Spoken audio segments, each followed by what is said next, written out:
बिस्मिल्लाहिर्रहमानिर्रहीम। अस्सलामुअलैकुम। ज़ायक़ा पकवान 786 में आपको खुशामदीद कहते हैं। अल्लाह ताला आपको और आपके वालिदैन को भरपूर सेहत के साथ लंबी उम्र अता फरमाए। आमीन सुम्मा आमीन। तो वीवर्स, कैसे हैं आप सब? उम्मीद करती हूँ आप सब खैरियत से होंगे। आज हम आपके साथ रेसिपी शेयर कर रहे हैं गोश्त और लौकी। तो हम ये बीफ में बनाएंगे, ठीक है। अगर आप मेरे चैनल पे नए हैं तो चैनल को सब्सक्राइब करके बेल आइकन के बटन को प्रेस कर लें ताकि मेरी हर नई आने वाली वीडियो का नोटिफिकेशन सबसे पहले आपके मोबाइल पर आ जाए। तो चलें आज की रेसिपी शुरू करते हैं। देखिए, यहाँ पर मैंने बीफ ले लिया है आधा किलो, ठीक है। और बोटियाँ इस तरह की मैंने थोड़ी सी बड़ी रखी हैं। और यहाँ पर मैंने लौकी ली है 1 किलो। पता आपको, लौकी तो बस पानी होती है ना, पानी बन जाती है, घुल जाती है। तो मैंने 1 किलो लौकी का इस्तेमाल किया है गोश्त के साथ। आप चाहें तो अपनी मर्जी से लौकी ले लें बराबर की, या आधा किलो लौकी में भी आप इसको पका सकते हैं। तो बस हम शुरू कर रहे हैं रेसिपी। यहाँ पर मैंने गैस ऑन कर दी है और यहाँ मैंने पतीली रख दी। आप चाहें तो इसको कुकर में भी पका लें।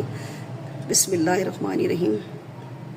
तेल शामिल कर दिया हमने। तेल अपनी मर्जी से ले लें, आप जितना लेना चाहती हैं। यहाँ मैंने देखें तेज़ पत्ता ले लिया है एक, इसको मैंने हाफ कर दिया है। 2 से 3 लौंगे हैं और 10 तकरीबन काली मिर्चें हैं। एक छोटी इलायची, एक बड़ी इलायची और एक दालचीनी का पीस। बस खड़े गर्म मसालों में हम यही कुछ इस्तेमाल करेंगे, वो भी गोश्त की स्मेल दूर करने के लिए हमने इसमें डाला है। अब जैसे ही हमारे मसाले क्रैकर होंगे तो हम इसके अंदर प्याज डालेंगे। चलिए, यहाँ पर 2 बड़े साइज़ की प्याज थी, इसको मैंने बारीक बारीक कट कर लिया, ये इसमें शामिल कर देंगे। देखिए, हमें प्याज का यही कलर चाहिए था, गोल्डन सा कलर आ गया, ठीक है। अब हम क्या करेंगे, इसके अंदर लहसुन और अदरक का पेस्ट शामिल कर देंगे। 1 टेबल स्पून भर के मैं इसमें डाल देंगे और इसके साथ ही डाल देंगे हम गोश्त, ताकि गोश्त को लहसुन के अंदर अच्छी तरह से हम भुनाई कर सकें। और इसको भी अच्छी तरह से भून लेंगे हम मीडियम आंच पर। चलिए, देखिए गोश्त को भी हमने लहसुन अदरक के साथ अच्छा सा भुनाई कर लिया। अब यहाँ पर डाल देंगे हम सूखे मसाले। यहाँ पर 1 टेबल स्पून भर के मैंने पिसी हुई मिर्च ली है, ½ टीस्पून पिसी हल्दी और 1.5 चम्मच मैंने धनिया का इस्तेमाल किया है, पिसा हुआ, ये मैंने ज़्यादा लिया है। और 1 टीस्पून नमक और 1 टीस्पून पिसा हुआ ज़ीरा। तो नमक आप अपने टेस्ट के मुताबिक ले लीजिए, मेरे को अगर कम लगा तो मैं बाद में एडजस्ट कर दूँगी। और इसी के साथ डाल देंगे हम 4 हरी मिर्चें थी छोटी वाली, इसको डाल देंगे हम, इससे टेस्ट अच्छा आ जाता है हरी मिर्चों से। और यहाँ पे डालेंगे हम 2 टमाटर थे मेरे पास, इसको मैंने बारीक बारीक काट लिया, ये भी इसमें शामिल कर देंगे।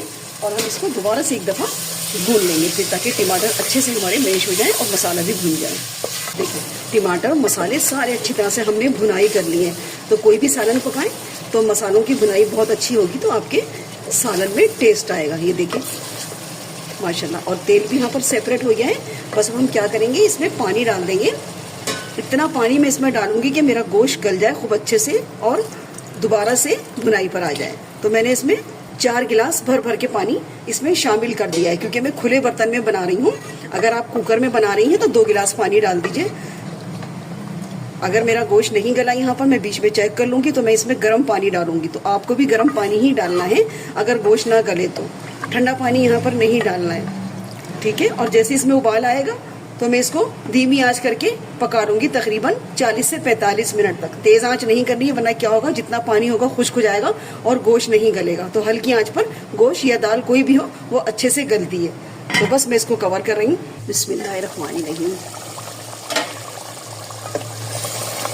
देखिए, गोश्त भी हमारा अच्छे से कुक हो गया। मैंने बीच में भी इसको एक दफ़ा चेक कर लिया था, ठीक है। अब हम क्या करेंगे, इसमें थोड़ा सा पानी है, क्योंकि गोश्त तो हम पहले ही भून चुके हैं ना, शुरू में हमने भुनाई कर दी थी सब चीज़ों की। बस इसमें ज़रा सा जो पानी रह गया ना, इसी के अंदर हम लौकी डाल के और इसको हम 5 मिनट तक इन्हीं मसालों में फ्राई करते रहेंगे, ताकि लौकी के अंदर भी एक सौंधापन आ जाए। इसको 5 से 6 मिनट हम इसी के अंदर भूनते रहेंगे। लौकी डाल के या आलू डाल के कभी भी फ़ौरन पानी मत डाला करें, पहले अच्छे से मसालों के साथ ना भून लिया करें थोड़ा सा। तो बस इसको भी मैं 5 मिनट तक इसी के अंदर से इस तरह से भूनती रहूँगी। उसके बाद मैं पानी शामिल करूँगी। देखिए, कम से कम 5 से 7 मिनट तक मैंने इसी में इसको चला लिया है। मसालों के अंदर ही मैंने लौकी को थोड़ा सा पका लिया। अब हम क्या करेंगे, अब हम यहाँ पर शोरबा लगा देंगे इसके अंदर। तो शोरबा जितनी आपकी रिक्वायरमेंट है उस हिसाब से ले लीजिए, कि आप रोटी से खाएंगी या चावल से खाएंगी, तो उसी हिसाब से लगा लें। मैं थोड़ा सा इसमें शोरबा रखूँगी, क्योंकि लौकी गोश्त में थोड़ा मुझे शोरबा ही पसंद है। तो बस मैं इसमें 2.5 गिलास पानी शामिल करूँगी, क्योंकि लौकी भी हमारी गलेगी ना इसके अंदर, और इसी में हमें एक परफेक्ट शोरबा मिल जाएगा। तो ये देखिए लौकी तो हमारी थोड़ी सी सॉफ्ट हो ही गई है ना इसके अंदर पकाने से। तो बस मैं इतना डाल रही हूँ पानी, थोड़ा सा पानी मैं इसमें और डाल देती हूँ, आधा गिलास।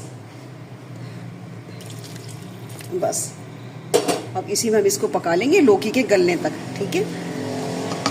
और बार बार ढक्कन खोल के मत देखिए, एक दफ़ा आइडिया से इसको पानी डाल के रख दे, वरना क्या होता है स्टीम निकल जाती है और बार बार पानी डालना पड़ता है। तो बस मैं इसको रख दूँगी कम से कम 10 मिनट के लिए हल्की आंच पर। बिस्मिल्लाहिर्रहमानिर्रहीम। चलें देखिए, गोश्त भी हमारा बिल्कुल डन हो गया है और लौकी भी।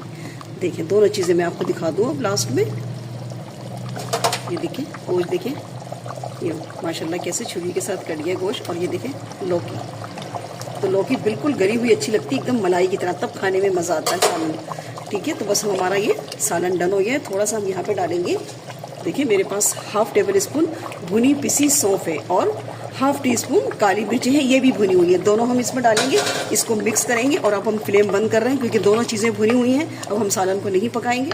और थोड़ा सा डाल देंगे यहाँ पर हरा धनिया, बस इसको भी अच्छे से मिक्स कर दें। और आज की रेसिपी हमारी तैयार है गोश्त लौकी। तो रेसिपी अच्छी लगे तो लाइक और शेयर ज़रूर कीजिएगा, और चैनल पे नए हैं तो चैनल को भी सब्सक्राइब कर लें। मिलते हैं नेक्स्ट वीडियो में एक नई रेसिपी के साथ। अल्लाह हाफिज़।